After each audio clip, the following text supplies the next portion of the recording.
guys, welcome back to my channel, or hello if you're new. If you know me, you know that I love coffee. I used to go to Starbucks all the time with my mom and get hot chocolates when I was growing up, and then coffee as a teenager. I've even worked as a barista for 2 years, and now I have all sorts of at-home coffee recipes that I'd love to share with you. In today's video, I am showing you how to make your cold brew at home. It does take 12 hours to brew this coffee, so I apologize the first half the lighting isn't the greatest, but I usually start this late at night between 7 and 8 o'clock, so then that way when it's done brewing in 12 hours, it's in the morning and it's ready for me to drink. I am also showing you how I make my cold foam at home, and I think you're really gonna love it, so make sure you stay until the very end so you don't miss that part. With all of that being said, let's get into today's video.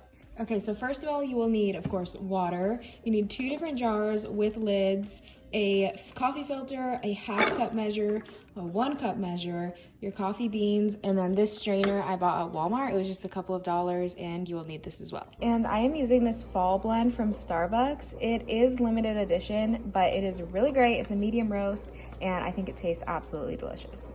So for now, we're starting with 1 jar, and we're gonna do 2 cups of water. The measurement is 4 tablespoons for every 1.5 cups. But since we're doing 2 cups of water, that would be 8 tablespoons, which is half a cup. So we're gonna do half a cup of grinds. Okay, and I'm gonna do this over the sink so I don't spill. All right, so there we have our grinds in our water. I'm gonna take one of these big coffee spoons and I'm just gonna give it a really good stir. So now we'll take this and we're gonna set this in the fridge. It'll sit for 12 hours.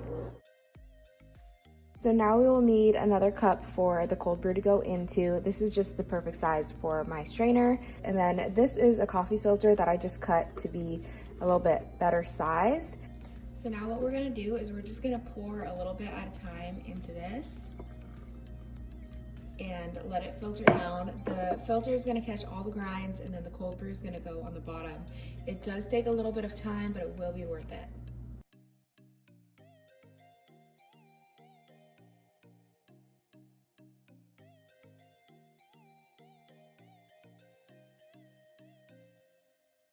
So then here we have all of our cold brew. When I do a bigger batch than this, I'll usually transfer it back into a glass jar just because I like to store my stuff into glass rather than plastic. So this is the frother that we will be using to make the cold foam, and this is the cream that we're gonna be using, the cinnamon dolce latte.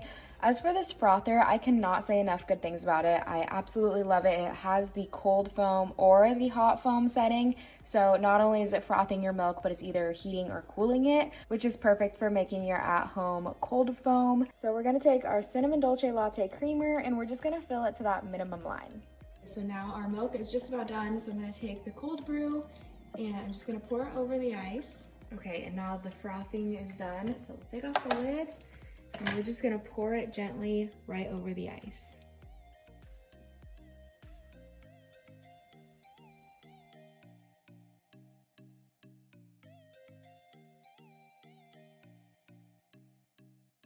All right, you guys, thank you so much for watching. I hope that you enjoyed this recipe and try it out for yourself. I would love to make more coffee recipes like keto-friendly options or sugar-free or other at-home coffee recipes. So if you have any suggestions, please let me know. I would love to hear it. With all of that being said, have a wonderful day and I will see you next time.